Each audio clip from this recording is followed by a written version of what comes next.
Mga boss, kung ang sasakyan nyo ay Hyundai Kona, so para sa iyo ang video na to. So tara, samahan nyo ako mag-change oil mga boss. So bago natin i-change oil yan mga boss, tanggalin muna natin yung oil filler tsaka yung kanyang dipstick para mas mabilis nating madrain yung langis niya. So kuha lang tayo ng panahon dyan mga boss. So hayaan lang natin tumulo yan mga boss, yung kanyang langis, kasi medyo madami-daming langis yan. Parang 16 valve ata ang makina nito.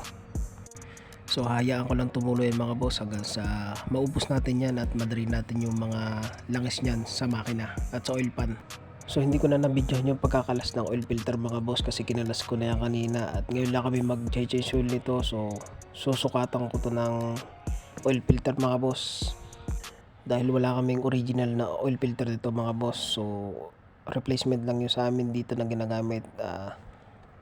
Susukatan ko lang yung o-ring niya tsaka yung kanyang thread mga boss kapag pumasok to do sa kanyang o-ring mga boss. So okay na yun at tingnan lang natin kung maglilik lang pag start natin mamaya.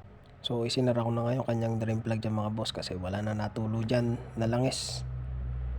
So ayun mga boss, that's it. So ganun lang kadali mag-change oil ng Hyundai Kona. So pakishare naman na rin mga boss para makita rin ng iba kung paano mag-change oil ng gantong unit. So God bless po.